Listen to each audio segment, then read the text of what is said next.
Okay, just like that, we are into April and going into the 6th week of class. So it's the midterm's not very far away.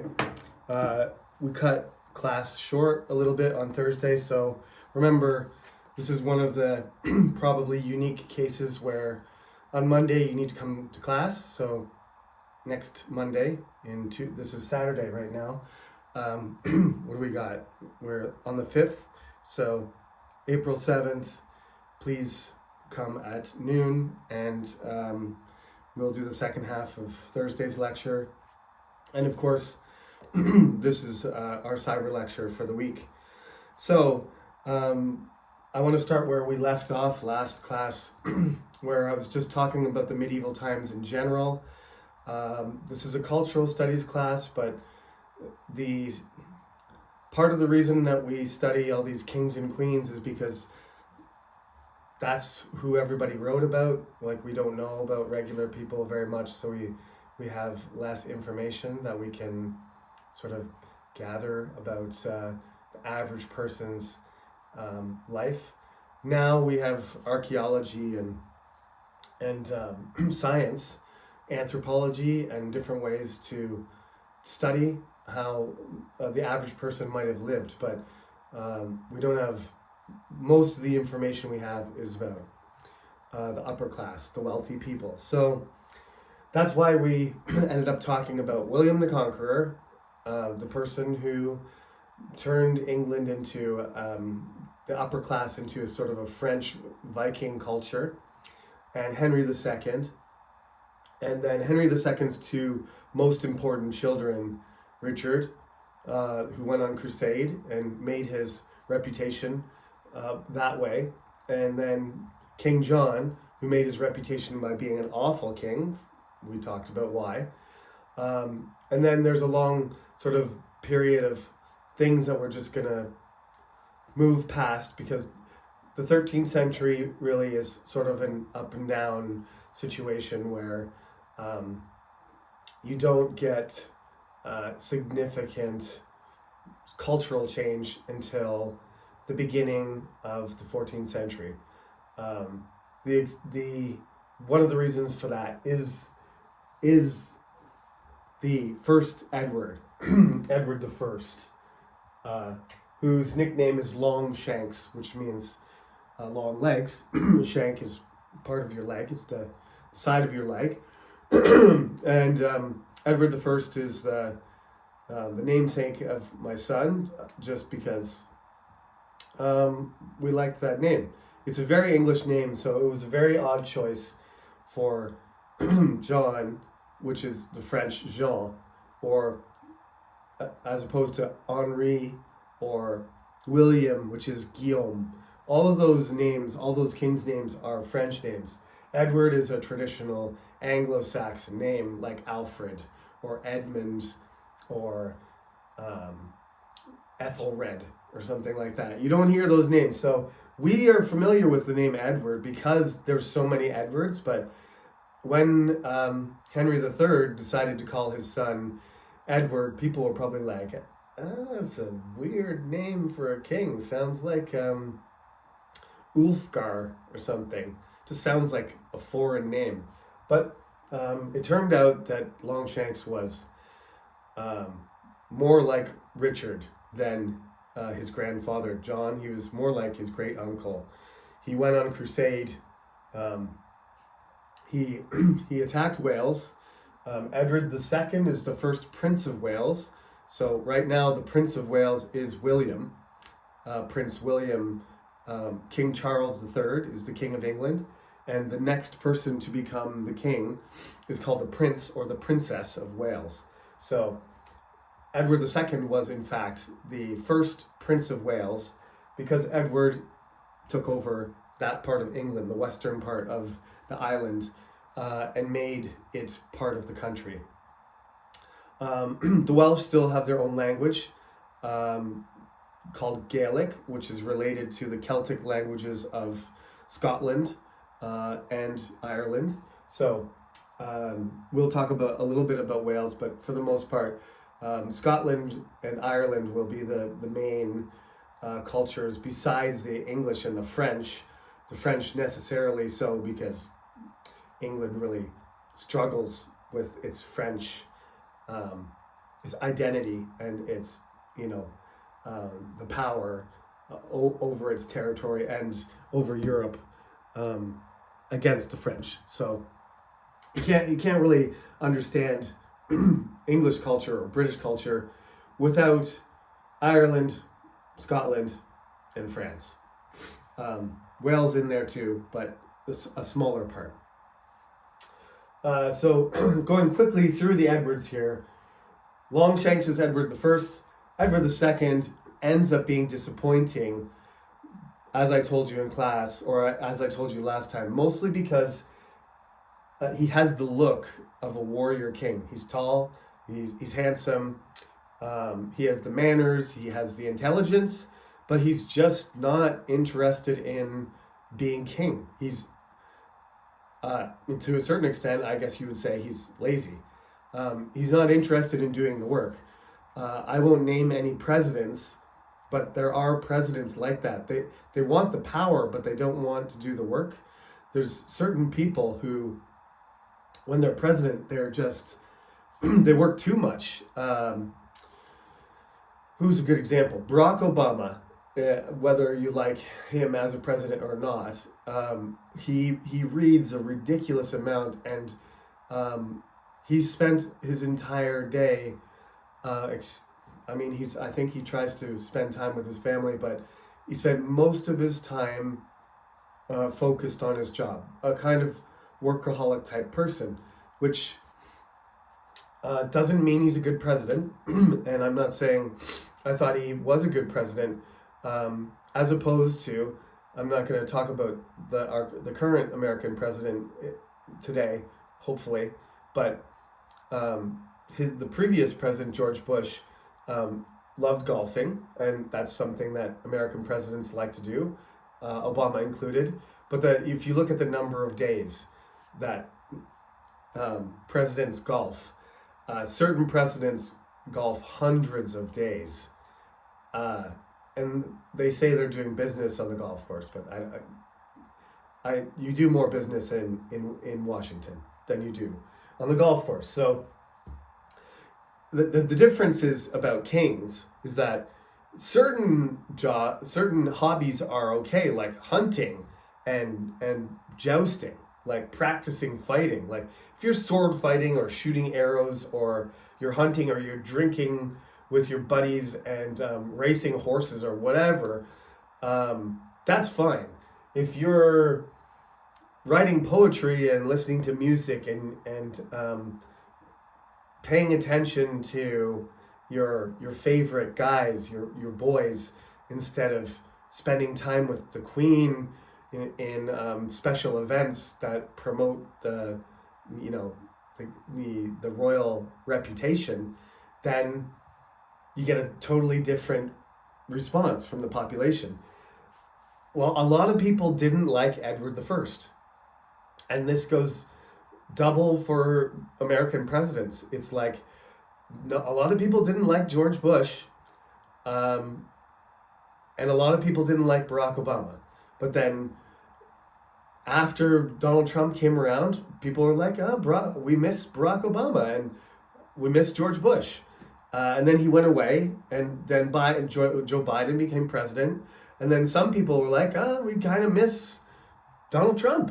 And, now Biden went away and Trump is back, and now they're reminded that they don't like Donald Trump. And they're like, Biden was pretty good, So this is what happened. Edward I was a really strict, hardworking warrior king, and his son made him look good.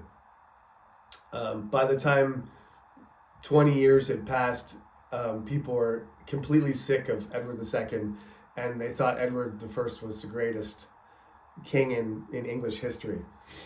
So in the end, Edward II actually, he got sort of impeached. Ironically, coincidentally, yesterday, that's what happened to the Korean president. It's not the same process. The way that we do things now is completely different. But essentially, many of the leaders of the wealthy English decided to remove Edward II. And he was removed as king. And he was replaced by a regent, like the prime minister in Korea.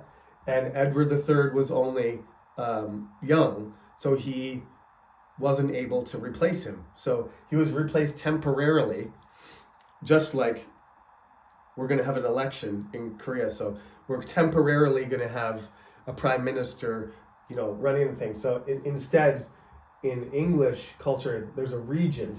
So there's an adult person who's supposed to rule until Edward III becomes an adult. But when he becomes an adult, the regent doesn't want to give up his power, right? So you can see, like, we're talking about 700 years ago. Although this is a monarchy, although this is a kingdom, the processes are working. These like basic processes of, not elected people, but the leaders of the country deciding that the leader isn't doing a good job, replacing him. There's still a royal succession, so the next person is his son, but there's a replacement for him who's supposed to be temporary, but you never know.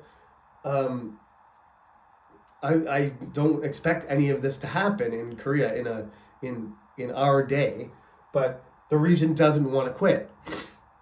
So Edward III has to make him quit, and basically he has to get some men together and he has to attack the guy. We won't bother about names, but he has to attack the regent and he has to take the power back, even though he's only at 20 years old. You can imagine, you most of you are teenagers or 20 years old. You can imagine the responsibility of trying to take over a country when you're only 20. This is what Edward III did. So Edward III took the country back, and then he became, again, another kind of Arthur figure. A tall, handsome, loved hunting, loved his wife, had 10 children, and 5 of them were boys that grew up. He had a huge family, dedicated, sort of a, Arthurian type king, and had all the skills and the abilities that the population, people imagined a king should have. Just like when you have a president, if the president fits your idea of what a president should be like, and they're doing things that you think presidents should do, they kind of fit that, image you have in your mind. Edward III, Edward I, Richard, Henry II, these are the great warrior kings of England. He starts a war with France because France wants all the land back. They want Normandy, they want Poitiers, they want Gascony, they want Aquitaine, all these pieces of France that were taken, by marriage or by connection or by right. William was Duke of Normandy. So there's this huge part of northwestern France that really belongs to the English, and France is in the middle, and then on the other side of France there's a place called Burgundy, which is another big section. And basically the situation is Burgundy and France and England are fighting over France. It's not like it's not like an England versus France thing. If it was, England would have no chance. But because the Burgundians, these people from Burgundy in the southeast, they also think that they should be kings of France. England thinks they should be kings of France and England, and Burgundy feels like they should be kings of France and Burgundy, and the French think they should be kings of Burgundy and France and all the English parts of France. This creates what we call the 100 Years' War. okay? So I stuck it in there because it starts before the Black Death. And when the Black Death happens, there's not a lot of fighting because everybody's dying because they're sick. But the 100 Years' War is not really a 100 Years' War. It's on and off for 100 years. I hope you can see the bottom of the screen here, but it goes, the entire 14th century is first the Great Famine, then the 100 Years' War starts, then the Black Death kills everybody, then the peasants, all the normal people, get really upset and cause even more damage, okay? So, Disaster Central is the name of this is my new title for this 14th century. Sometimes I call it, in the book I call it the tumultuous century, up and down, but there's three main events, and then there's another event in the background the whole time. That's, if you understand those three things, plus this general thing, this general political and military and economic situation between England and France, then you can understand how the state of England ends up becoming what the United Kingdom. This is the sort of key moment of this is the low point. This is the low point of English culture, and from this point into the 15th century, it'll kind of flatten out, and then English culture will start to develop into something that has a reputation, which everybody recognizes, which becomes famous and would be familiar to you. But at this point, by the end of the 14th century, by the middle of the 15th century, England is a very unimportant country in the world. If aliens were looking from space at the Britain and comparing China and India and Bangladesh and Africa and the Aztecs in Mexico, and they would be like, ask the aliens, who's going to be the future superpower? Is it going to be the Aztecs or the Chinese or the Indians or the Egyptians or the Turkish? Like, who would it be? And if somebody said, I think it's going to be the English, everybody would laugh, first of all, and then they would bet, and the odds would be very, very long. So you would make a lot of money, but the chances of it happening were it's not a miracle. It's just a very unlikely path. So I like to emphasize this fact that hundreds of years ago, the great civilizations and cultures of the world were all, Asian, and places like Persia and places, in Northern Africa or Eastern Africa, like the Abyssinians. We can't talk about all these places because I'm telling the story of British and American culture in English, but just to understand the context. At this point, England is in a position that it's way, way down the list in powerful countries. If you're Korean, you can look at it this way. 100 years ago, Korea was one of the poorest countries in the world. Now, I think by GDP, Korea is 12, 13, something like that. So around the same as Australia. How did that happen? Well, first, we'll explain how it recovered and it developed in a positive way. But first, what has to happen is disaster. So we've talked about this in class. Let me talk about the Peasants' Revolt and talk about this guy, Wat Tyler. So part of the problem here is, as I said, everybody's malnourished. People are sick, and sick for life. If you haven't eaten properly for years, maybe decades, you can't just there's no proper hospitals, there's no therapy, there's no understanding of medical treatment or anything. So you can't just grab a weapon and sign up and fight. Even in World War One and World War Two, even 100 years ago, when the United States raised an army to fight in World War One, they found that millions of Americans were not healthy enough. And in World War II, the same thing happened. Like, just think about it. I'm 44 almost. I have one tooth that is fake, but I have no cavities. I have all my teeth.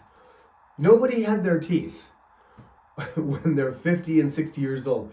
Everybody's teeth fell out. Nobody had toothpaste. Nobody had toothbrushes. Everybody had pain all the time, right? People had headaches. People had stomach aches. People had, hunger and infections that never got fixed, right? If you have a hole in your tooth, you go to the dentist and you get it fixed. What if you have a hole in your tooth for 10 years or 20? Probably a tooth falls out. So people with no teeth are bad soldiers. Let's put it that way. People had all kinds of diseases in the Middle Ages, so you can imagine like the amount of the population that really could actually fight, especially after you had battles and people got arms cut off and fingers and the arrows in their bodies and everything. Henry V, who we'll talk about really briefly because he's in the 15th century, he got an arrow in the face when he was a teenager. And somehow the royal surgeon managed to pull that arrowhead out of his head. And he lived for like another 20 years. But usually an arrow in the face is the end, even now. So when people survive things and people, have the right support, then they can participate they can work, they can participate economically, and they can participate possibly in military expeditions. So, like I said, the change in the weather and the famine made the people available to fight and work much smaller. The Black Death wiped out the rest of the healthy people and unhealthy people. So you might think that by 1381 the population starting to recover. It doesn't. It takes hundreds of years for the population to recover. Thankfully, luckily, no. Anyway, the same thing happens to other countries. Not thankfully, but the same thing happens in France. France is a mess. So is Italy and Spain. There's people dying everywhere. They have the same problems. So it's a sort of equalizer. The Black Death doesn't just kill half of the people in England, kills half of the people everywhere. So everybody has less resources and everybody has less people. The problem is that the government wants to keep the status quo. They want to keep it the way it was. Like I said, right now, what's happening, I know you're young and you're freshmen and you're not interested in anything, but I just want to find a job. But you need to understand that right now there's an economic trade war going on, which is artificially created by leaders of countries. It's being led by the United States, but different countries are doing different things and it's causing damage to the economy, okay? Now, this is the Black Death and the Great Famine are not artificial damage to the economy. They're natural damage, but the result is the same thing. Human beings can destroy economies by making war, by making policies that restrict economic development. If we make the wrong decisions, whether it's policy decisions about what we're building, or what people we're moving to a place, or going to war with a country. There's many different factors, and that's why economics is difficult to understand, like what how things are going to whether things are going to be good or not, because there's so many different things that can be done.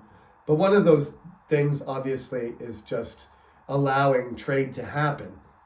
Black Death didn't allow trade to happen because too many people were dying. If you put 25% tax on everything, then less trade is going to happen between, especially places that are far away, that have more risk and require more investment in transportation, right? So the economy is damaged in this situation, and then the war with France resumes, and the peasants are being taxed, and they're making more money, but the government is trying to make them give that money to them. They're trying to take the money that they're earning. And then, as I said, there's three things that the peasants hate. One of them is they don't want to stay in a certain job. They want the freedom of movement, right? They want to be able to move, right? They want their wages to be free to move, right? No fixed wages. I think maybe that's a better way to say it. Let me write it again. So, well, sometimes we do this now, even in capitalism. Sometimes wages are frozen, which means they cannot go up. That's how much you get paid. Wage freezes happen when companies run out of money, or they're not being profitable, and they need, to temporarily control their expenses. They stop raising the money that they're paying people to work for them. So the wages are going up a lot, and they want that money. So they want to be able to move. They want no fixed wages, and they want also the land that is available not to be controlled by the government. So I'll explain this in class. It's easier to explain, but some of this land is controlled by the church. Some of it is not, but they want to be able to purchase land or move land as they wish. Essentially, this is the last, for England, this is no more slavery. No more, you have to work on this land and you have to pay this rent to this person, that you can make a choice. You have freedom of movement. You have freedom to make. You control. It's the principle of communism. I know everybody, especially in South Korea, most people, I shouldn't say everybody, think of communism as bad, but the principle of communism is there's no property. It's not about protection of property. It's about your labor, the value of your labor, right? I can move, I can earn through my labor what I want, and the land that is private, that's owned by the church or the rich people or the king, should be able to be used, right? If not necessarily owned, okay? So property should not be restricted. There should not be restriction of wages, and there should be freedom of movement, right?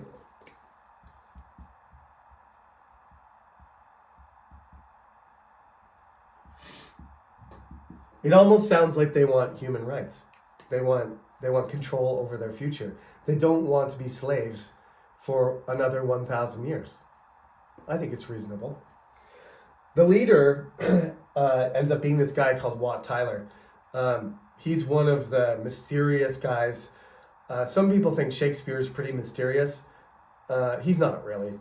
We have lots of stuff about Shakespeare, where he's born, his parents, his sisters, his children, his children's children, where he worked, what he owned, bank, receipts for loans, poetry, everything. Wat Tyler, we have very little, except for the fact that everybody knows that this guy was the leader of this huge group of people, probably something between 10,000 and 20,000 people.